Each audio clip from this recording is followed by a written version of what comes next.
Welcome to this presentation by the newly formed JCU Blue Humanities Lab.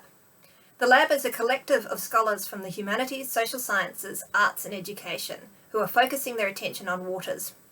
In this presentation, each scholar briefly considers what the Blue Humanities means from their disciplinary background and in relation to their research, methodology and contribution to the field. Before beginning, we would like to acknowledge the Bindal and Wulgurugaba peoples as the traditional owners on whose land we live and work, and pay our respects to elders past, present and emerging. Okay. Hi, I'm Dr. Maxine Newlands. I'm a political scientist at James Cook University, and I became interested in the Blue Humanities as we're increasingly seeing the humanities and social sciences as part of the decision-making process when it comes to policy, around water management, around political decisions, and around governance. So one of the things I'm really interested in is how we can take this idea of the Blue Humanities to tell the stories, to tell the past in order to inform the future. What is it that we can learn from the past that we can then add into governance and models and policy models and political decision-making processes in which they can then improve? So for example, what can we learn from the past, from the stories around changes in weather patterns or changes in the climate that can then go on to inform policy around climate change? So in this presentation, I'm going to very briefly give a couple of examples of where I think and I see the Blue Humanities have played a key role in informing governance and policy processes. So here in this slide, we've got a couple of pictures of the Save the Barrier Reef Islands and Save the Barrier Reef campaign. Very briefly, this was a campaign in the 1967, which was led by a group of artisans, historians, local kind of community groups up in Mission Beach, just north of Mission Beach in far north Queensland. And it was a campaign against mining of Ellison Reef or limestone by the sugarcane industry. So just very briefly, the soil up there in far north Queensland is very red, and so if you add limestone, it balances out the pH, balances out the pH, and you can then grow more sugar. So this campaign was literally a group of humanities, of different kind of organizations, and they came together in a group and they produced these bumper stickers. These bumper stickers then went everywhere across Australia. It raised awareness, and then it led to a series of policy implementations and actually led to informing the very first marine park in the world, which is now the Great Barrier Reef Marine Park. So there's an example of where the humanities has played a key role. And politically, though, there's a backstory to this. This wasn't actually a group of misfits, or larrikins, as they've been termed, because the people that were running this, a guy called John Booth, was very good friends with the then Prime Minister Harold Holt. And even though Harold Holt went missing during this time, his successor, Gordon, also was a friend of John Booth. So there's a lot of stuff when you start digging into the history and you're looking at the stories and talking to, you sit and talk to someone on the beach and you find out that the Prime Minister at the time would come up and find out what was going on. This is all really why the humanities is important, so that we can go on to develop strong policies. So that's a historical kind of context. But if we go to the next slide, you see here there's four different pictures. And the reason that I'm interested in Blue Humanities, just starting at the top, the UNESCO World Heritage, any United Nations Environment Programme or Development Programme, that informs a lot of our environmental policy around the world, and it informs global governance. And again, a lot of that is based on stories. So we hear the stories from the Pacific of how they're impacted around climate change. That then goes on to inform policy. Importantly as well, on the right of this slide, there's a map you can see there of sea country and of the many different sort of indigenous countries across Australia, and a picture below there. And that knowledge as well is missing, like working with anthropology and the social sciences, working with archaeology, finding out that information is also going on to now inform policy. And finally, the bottom picture is a picture of some scientists in what's known as the CSIM lab out of the Australian Institute of Marine Science. And actually, as a social scientist, I work with these scientists, and we're working with stakeholders, we're working with traditional owners, we're working with key components, and that is actually going on to inform policy around reef restoration. So for me, knowing the historical context, knowing about the social sciences is really, really important in the Blue Humanities. My name is Claire Hanson, and I am a lecturer in English and Writing at JCU, specialising in Shakespeare studies. So the Blue Humanities is an emerging field of research in Shakespeare studies. As Steve Mentz writes, the Blue Humanities places cultural history in an oceanic rather than a terrestrial context. It aims to illuminate Shakespeare's representations of the sea, and more specifically, it aims to illuminate Shakespeare's representation of the relationship between humanity and the sea. Jonathan Sell has identified that the sea is a constant presence in Shakespeare's plays, but one which has not received the attention it deserves thus far in scholarship. So this is one of the things that the Blue Humanities group here is potentially able to address. I think one key aspect of Shakespearean Blue Humanities is the fact that it examines the sea both as material and as metaphor. As is so often the case for Shakespeare, the relationship between the figurative and literal is complex and slippery, and this also applies to his oceanic or blue imagery. My research takes a slightly different approach to the Blue Humanities due to my interest in pedagogy and place-based learning, and it's this I would like to focus on today. My research aims to explore the interconnections between the blue spaces of Shakespeare's plays and the blue spaces of the students and educators who study and teach these plays. This is specifically relevant for myself as an educator and researcher teaching on the coast of far north Queensland. One blue space familiar to both Shakespeare and ourselves is the site of the shipwreck. The shipwreck is a place of unique convergence of the human and non-human, one that is very specifically place-based, but also ubiquitous, and an image Shakespeare utilizes over and over. Shipwreck is central to the plot of many Shakespeare plays, like Twelfth Night, The Tempest, The Winter's Tale, and Pericles. So today, I'd like to focus on the representation of the shipwreck, not in those plays, but actually in Macbeth, perhaps not the play that you'd associate with the ocean. But Macbeth is full of references to the blue, to oceans, liquids, bodily fluids, and water. Macbeth evokes its first shipwreck reference very early on in the play, in fact. The captain in Act 1, Scene 2 tells us of a change in fortune after Macbeth's victory over the traitor MacDonald. He says, as whence the sun gins his reflection, shipwrecking storms and direful thunders break. So from that spring whence comfort seemed to come, discomfort swells. Rather than an actual shipwreck, we have the potential for one here, with the sky bringing the threat of shipwrecking storms.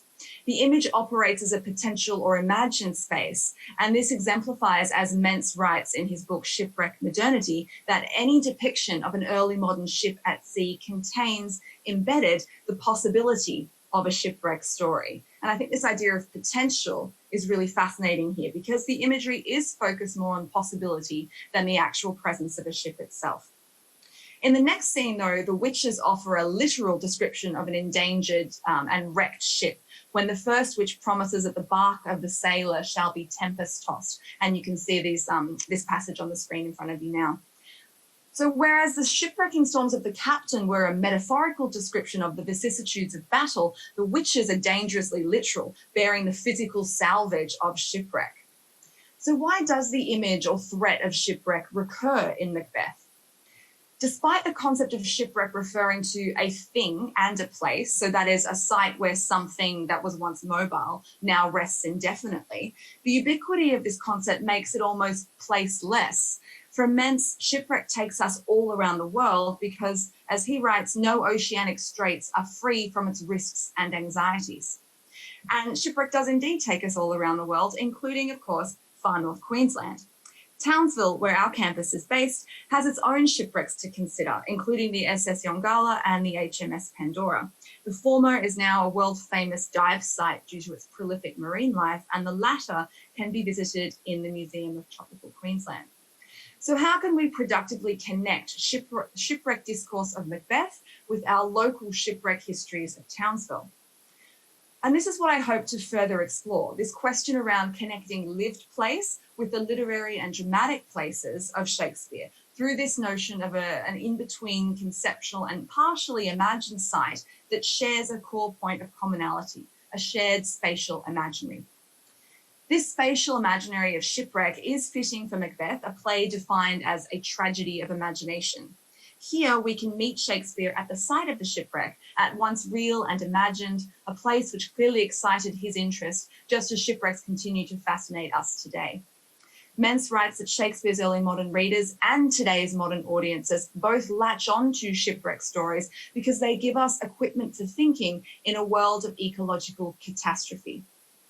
For students in my region, then, Shakespeare can be accessed not first by imagining Scotland's heaths, but by looking much closer afield to the shipwreck sites off our own coast. In so doing, we can perhaps use the Blue Humanities to encourage students to engage more with the history and culture of their own local place as they dive into the blue spaces of Shakespeare's Macbeth. Thank you. Thank you, Claire. I'm from Scotland Heaths. My name's Tom Bristow, and I'm delighted to be working with ACHRC again and good friends there. You idiot, I say to myself as I get down to yet another piece of writing that isn't about books. I come from the strange world where people love literature, and I would prefer to talk to students about the discipline of writing that someone like Henry James or Guy de Maupassant heralds as they take to the short story, rather than speak on the Blue Humanities at a conference. The figure in the carpet with a cup of tea and biscuits in a crumbly humanities building, you know what I mean. But perhaps I am forever destined to sacrifice my learning in literary studies because some of my being in the world must be forced to know about ecologies. Right now, the Earth's ecologies are hosting the 6th great extinction event in our planet's history. This is why I'm in the JCU Blue Hums Lab. That is to be excellently sad with people who get it. So the Earth is round and wet, and I must deal with it.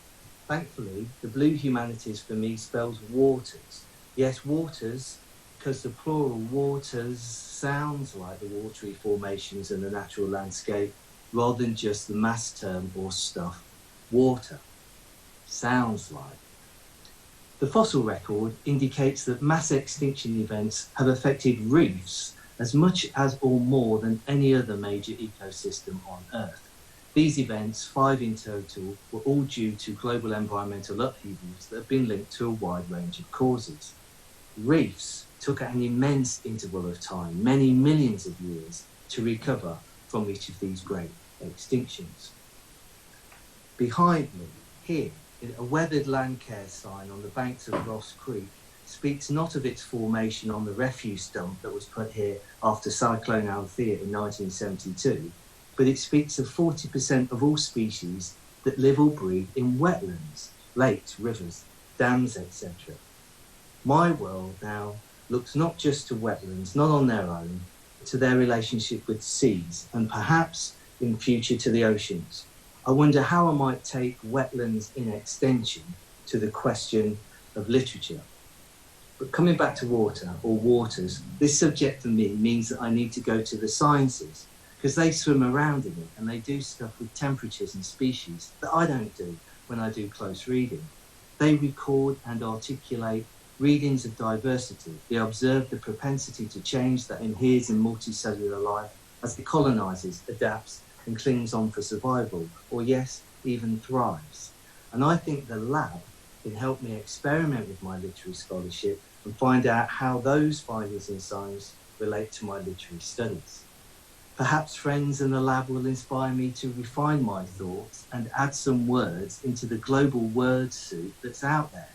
Do battle for bandwidth like a romantic poet on a chariot that will not cease from mental flight, etc. No, don't do that, friends. Help me learn to listen to the waters speak. I've listened before. At 2 conferences convened at ANU's Humanities Research Centre, I was able to learn how half a dozen humanities disciplines could merge their methods and theories with some others to put forward an environmental humanities perspective on the cultural history of climate change. And we published a book on it. Afterwards, at the History of Emotions Centre of Excellence, I found friends who were not only able to help me think through the relationship of literary studies with geology, but to work through the latest emotions scholarship around the world to measure how this intersects with the humanities. It helped me write on the ways poetry might respond to the metaphor of the Anthropocene and to the term more than human.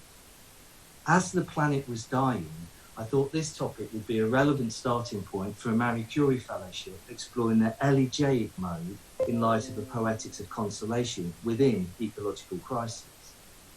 I now know that it's one thing to write from positions of loss and quite another to write about others and their positions of loss.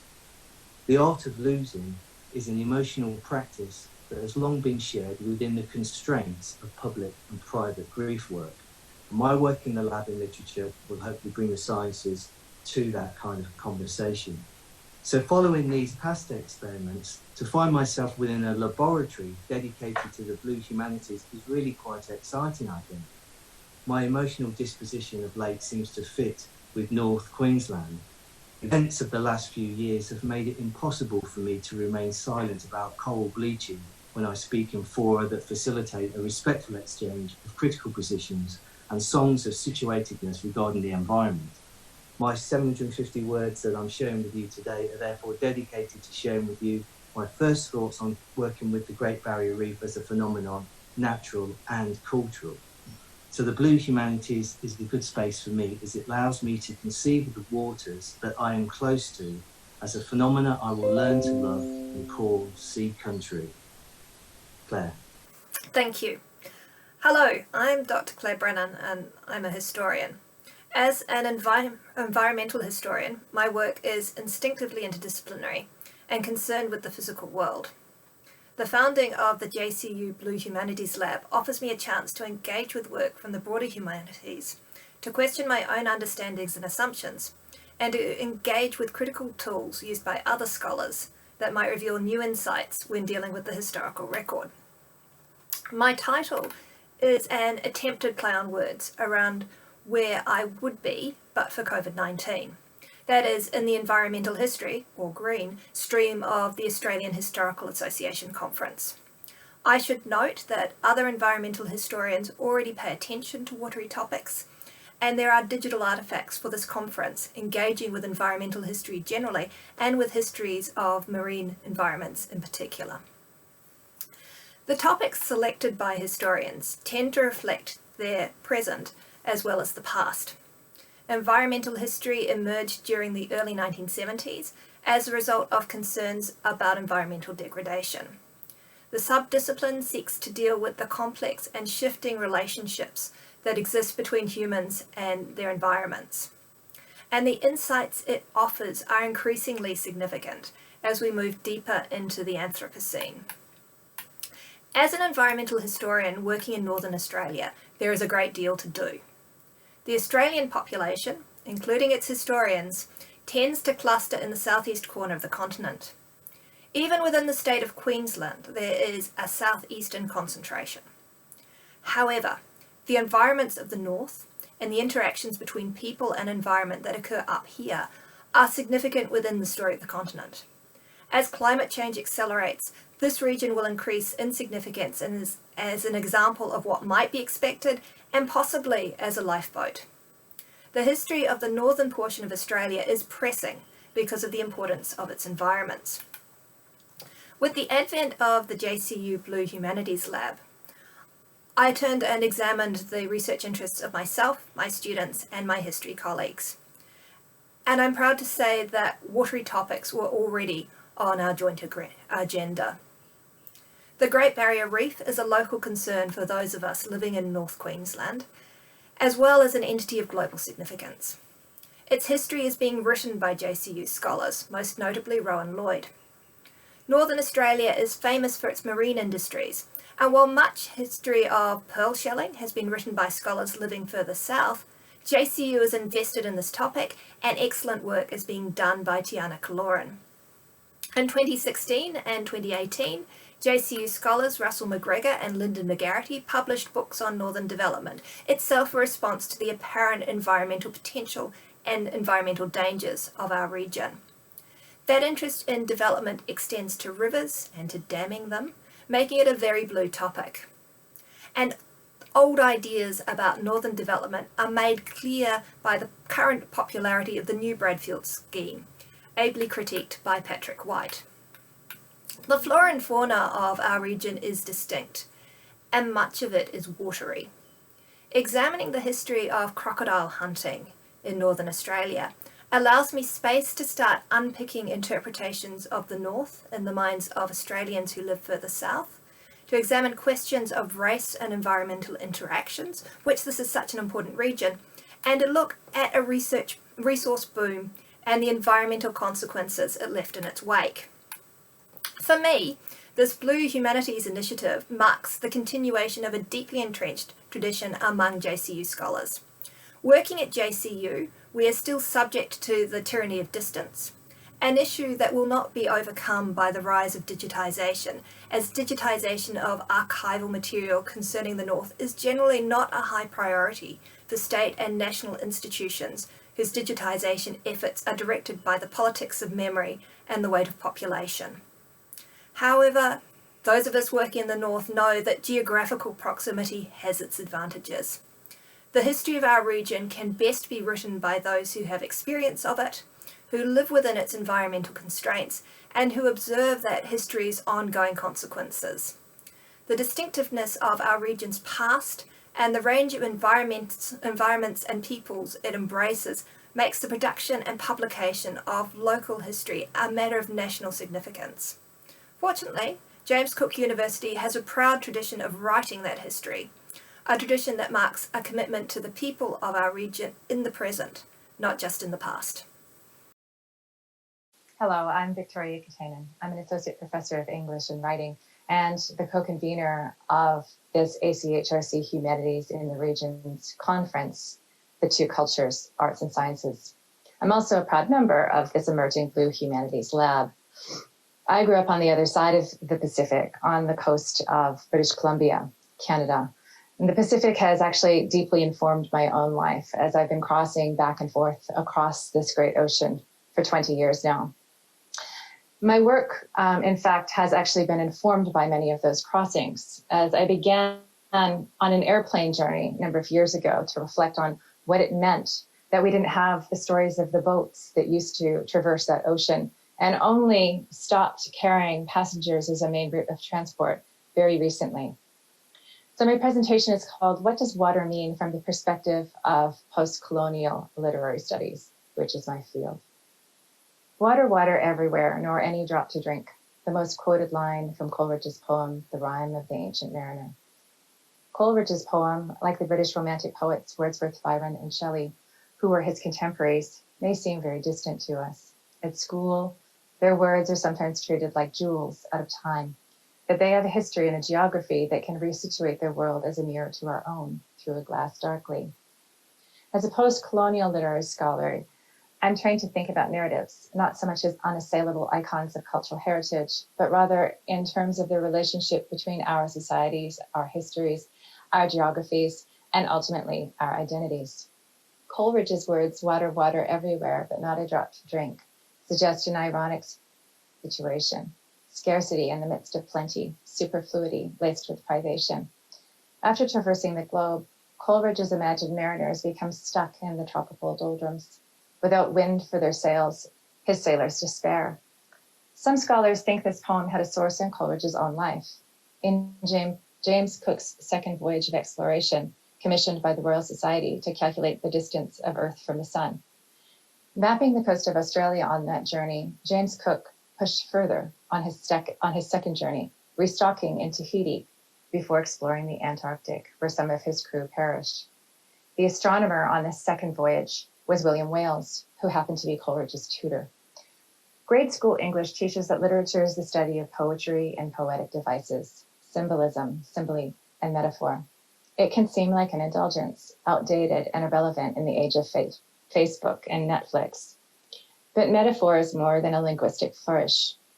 In the original Greek, the word metaphor tells you that like a ship, the word metaphori means it's a transportation system. It's a kind of conveyance, a transport system, if you will, for ideas. It's how we connect one concept to another in our language and ultimately in our minds. Linguistically speaking, metaphor is language's neural pathway, a cognitive map by which we organize our world. Unlike math, conceived as purely symbolic, language is not value neutral. Words are sticky, poems move us, but they also bring with them their own baggage and worldview. Whether the poem derived from the poet's actual life, it certainly emerged from and carried with it the poet's world. Coleridge's Ancient Mariner was sailing in the age of Second Empire, an age of profound change. The British had expanded beyond their initial mercantile interests in the British East India Company to scientific pursuits and to land tenure and colonial settlement. On the cusp of the French Revolution, jobber mariners were being replaced by the highly trained scientist voyagers, such as Cook and his astronomer, and traders were overtaken by landholding elites. The Enclosures Act, in which common fields were closed off and new land titles drawn up, was pushing peasants off the land to mill towns and seaports, where they sold their bodies for labor. New steam-powered cotton gins were in need of workers, and the processing of commodities, not just the trading of them, would create a new identity, the captain of industry. The sea routes were then the world's highways, and the Mercator map, a sea trail that could be followed by sailors to find their way to commodities for trade. The Mercator map was a transport system for mariners. The Mercator was meant to be used for the compass and sextant. But even as the use for this map is obsolete now to most of us landlubbers, it became our cognitive map of the world, our geographical imaginary. The map itself, like language, was meant to be value neutral. Instead, it became a stockpile of knowledge, a representation standing in for the real. In it, continents are stretched and shrunk. Europe appears larger than it actually is, Africa dwarfed, and the North appears on top, the South squished underneath, an afterthought. Continents and countries are kinds of stories too. Naming them and claiming them fixes them in a certain way in our cultural imagination.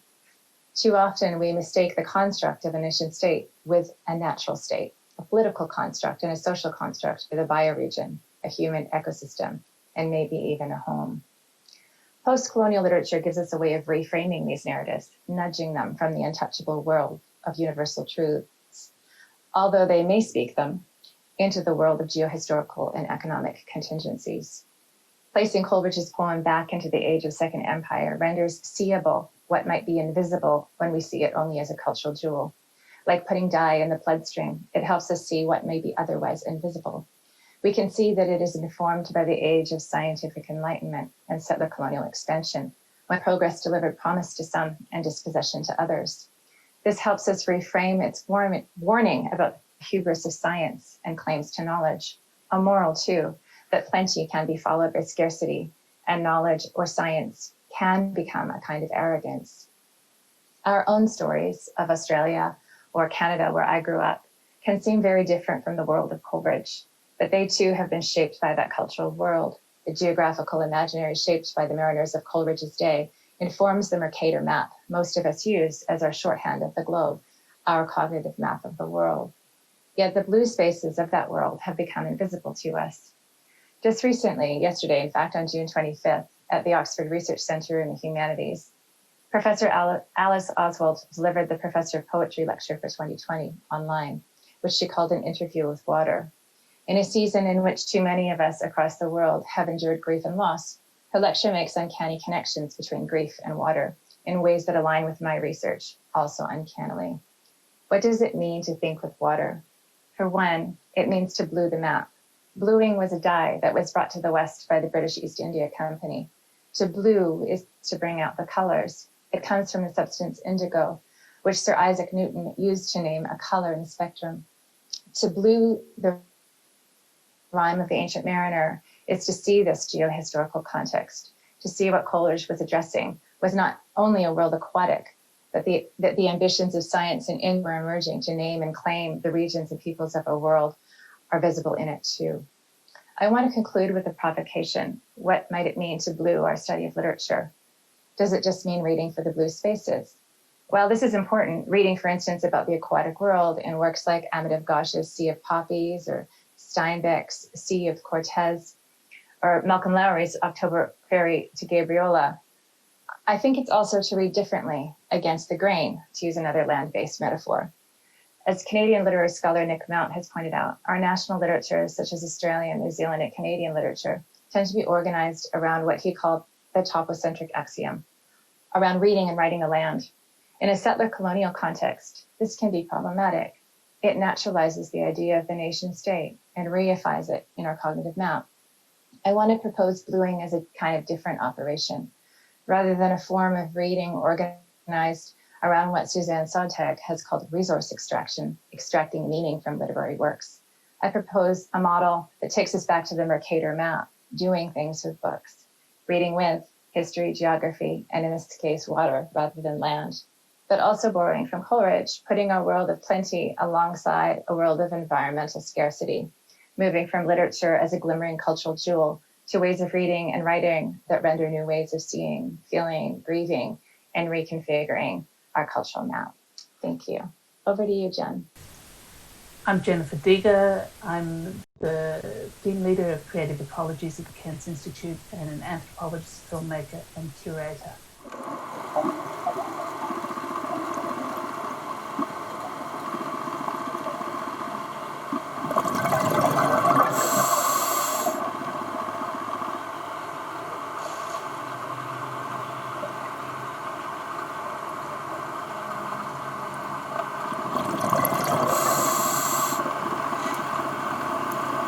In the summer of 2017, Canadian activist Tavish Campbell made a series of dives in order to film the waste being discharged by commercial salmon processing plants in British Columbia. This was part of a broader collaboration with his friend, Chief Ernest Alfred, a wild salmon protector and traditional and elected leader of the Ngami's people. Here's what Chief Alfred says about the impact of salmon farms in his traditional territories. Let's face it, these guys are the only farmers on the entire planet who don't shovel their own animal shit. We discovered that they weren't treating any of the effluent. In fact, intestinal worms managed to live through the whole process of harvest. And that, to us, was absolutely horrifying because they were testing positive for viruses at the same time and going straight into the major corridors of the migrating salmon, the killer whales, and the sea lions, you name it. I recently collaborated with Ernest and Tavish as part of a web-based project called Feral Atlas, the More Than Human Anthropocene. Feral Atlas focuses on the ways that imperial and industrial infrastructures, such as commercial salmon farms, produce non-designed ecological effects, or what we call feral dynamics. It's these dynamics, Feral Atlas argues, that are the Anthropocene. Feral Atlas includes field reports by scientists, artists, humanists, social scientists, and activists. Ernest and Tavish's field report is analytically situated within Feral Atlas amidst a broader multi-species sweep of history concerned with the invasion of Indigenous lands and waters and the ensuing and ongoing struggles for social and environmental justice. Invasion, which is the landscape you see on your screen now, is one of the 4 Anthropocene worlds that Feral Atlas invites users to explore. Following the feral entity, in this case the salmon lice, through the site will eventually lead you to the field report. Salmon pests also appear in the capital landscape amidst the flow of green and blue toxicity. This time in a report by anthropologist Heather Swanson, who studies human-salmon relationships. There are many more reports on other feral entities beyond salmon pests within Feral Atlas, and you'll be able to discover them once the atlas is released as an interactive online research publication. And I apologise for the necessary brevity here. As an anthropologist, filmmaker, and curator, I work with a commitment to rendering visible the complex forces shaping the more than human worlds of the Anthropocene. Forces that are at once often world-making and world-ripping. While Feral Atlas is not specifically a blue humanities project, for me, it highlights important things to bear in mind within our lab discussions. Perhaps most importantly, the ways that water environments are profoundly interconnected with and connected to dry or green or land-based human activities and histories. Showing a tiny bit of this project here is a way of signalling an enduring commitment to critical and creative methods that refuse the binaries of the two cultures model. although again, there's no time to dive into that a bit deeper in this context. Feral Atlas also shows my commitment as a scholar to new and experimental forms of public scholarship. So here I offer Feral Atlas, and particularly Ernest and Tavish's important work, as a touchstone for my own ambitions within the Blue Humanities. Their profound commitment to increasingly vulnerable underwater worlds, their use of film and video to get beneath the surface of things at so many levels, and their success in both engaging the public and shifting policies is incredibly instructive and encouraging. Inspired by their work, underwater kinship is the term that splashes around in the back of my own mind as an organising principle for future research. But for now, I'll let Ernest sum up. These are his words. I'm not sure what to do about Fukushima. I don't know what to do about acidification. I don't know what to do about marine plastics. But with the fish farming, I'm going to say it again. It's the one threat we can remove tomorrow.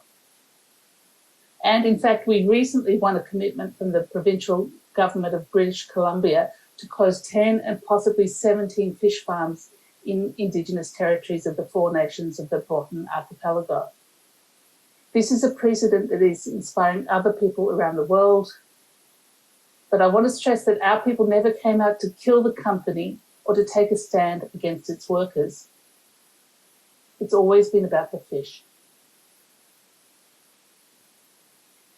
Over to you, Brian. Great, thank you, Jennifer, and thank you everyone else for your provocative considerations today. Hello everyone, my name is Brian Smith and I am a social studies educator. Today I offer some thoughts on how, from an admittedly geographically biased position, we might recalibrate humanities education to more meaningfully see the complex relationship between place and history in the field. I begin today with this picture from Yunbunun, a beautiful island off the coast of Thulgariwaja in Kurrabillumbara country, commonly known as Townsville. I took this picture as a guest on this island, or on this land, albeit one without permission. That blue expanse stretching outwards is what made my place here as an interloper possible. I speak here not of any tidal retreats that gave way to this land or geologic shifts, but rather I speak of a projection of glacial ontologies from the safety of the blue that allowed and continues to allow for denial of my intrusive presence on Yunbunun.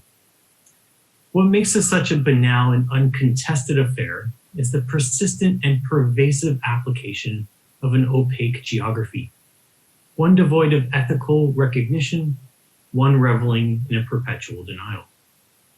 While this is a continual process, there is a definitive start date to this mundane repudiation. June 6, 1770, almost 250 years ago to the day. The day James Cook sailed past the island, wrote Magnetical Island into the colonial imaginary, and sailed on. I want to make the case today that what we know of the green is unknowable in settler geographies without the safety of the blue from which to catalyze placemaking, and it is here that I suggest social education can benefit from the blue humanities. Moreover, I want to suggest that such a gaze outwards can help to more meaningfully make sense of how the whole eastern seaboard of Australia became a canvas for the working out of an imperial fetish to lay claim through language. If we are indeed tasked with better recognizing how places are named and why, as we are asked to do with Year 2 students, and explain the implications and logics of terra nullius, as we are asked to do with Year 4 students, then we need to better understand how the blue is the site from which the green is not only possible, but comprehensible. But first, a comment on the color white. The previous picture, taken in Magnetic Island National Park, consumes the island of Yunbunun, a natural overlay that parasitically monopolizes the space and its representation. The park itself is complicit in what Tracy Marr suggests as settler colonialism's, and I quote, manufacturing of untouched nature in order to preserve it. The name itself mirrors such geographic engineering endemic to colonial Australia. Beginning with Cook, colonial hubris made it necessary to see the land as untouched, in need of a name in order to preserve it, first cartographically, then possessively. Up along the coast, Cook's outlaying of a complex toponymy cemented through the state anchors and engineers what Eileen Morton Robinson calls a white possessive logic, rationalizing dominion and naturalizing whiteness as capital G geography. While I could certainly speak at length of how naming operates as the tool of what historian Tim Stanley calls banal colonialism, my goal here is, rather, to remind us of how the landscape is a celebration of whiteness, its accomplishments, and its dominion, with an added reminder of how this originates with fantasies of making known what was unknown from the safe vantage point of the blue stage. In this way, the whiteness of Australia began with the invasion of the island through language, articulated principally from the blue, serving as a justifying logic for the incognita of Terra Australis to become more familiar, more known, more ours, and decidedly more cognita. At this point, I offer a few thoughts on what the Blue Humanities offers humanities education in light of these thoughts. A set of thoughts that are, admittedly, broad strokes at best. Primarily, this conceptual space draws our attention outwards, away from what I would suggest is a rather terrestrial focus in primary humanities education. In so doing, we can, as Stephen Mentz puts it, elevate the stories of sailors and swimmers over warriors and pilgrims. However, I consider this statement rather critically as someone both wary of binaries and the already mythological place of English sailors in the public consciousness. Indeed, here I read elevate not as an attempt to situate Cook's place and his contemporaries in mythology of Australia as a function of his identity purely as a sailor, but rather I read elevate as an invitation to engage the complicated dialectic that exists between the blue and the green, particularly in the reconstitution of the white. By way of a specific example, I consider the place of maps in humanities education, an oft-overused tool deployed with an almost impressive woeful inadequacy. Maps, Denis Wood contends, make arguments, a simple proposition that frequently gets lost in the undeserved objectivity often granted the medium. In humanities education, charts of sailors quickly give way to charts of explorers. The making of Australia, we are quickly told, and teaching, is best comprehended by way of its internal cartographic production. Sailors come, they arrive, they leave, and history begins. The inaccurate maps of naive or accomplished but forgotten sailors give way to those who follow, those who overcome, and those who face adversity in the green spaces. Moments of historical landing, such as the arrival of Botany Bay, however, began before the actual arrival of the First Fleet. As noted, settler invasion was provided argumentative logics and a coherence that could be invested in long before 1788. Said differently, settlement began long before white feet became permanent fixtures on the land, but rather, the argument for and constitution of Australia began with maps such as the one you see now. Maps that in the late 18th century made Australia comprehensible and ripe for placemaking, including little magnetical island you'll see up there in the square. I'll conclude by simply stating that our teaching often fails this fact, very quickly moving from land back to the sailors, back to the comforts of land, neglecting meaningful consideration of how the blue is the original constitutive space, not just of the island's beautiful coastline, but also its commemorative landscape, the toponymy that naturalizes its theft, and ultimately its history. Thank you, Brian, and thank you to all of our contributors and members of the JCU Blue Humanities group. Today's discussion has illuminated the diverse ways in which the blue humanities can be understood, explored, and potentially applied.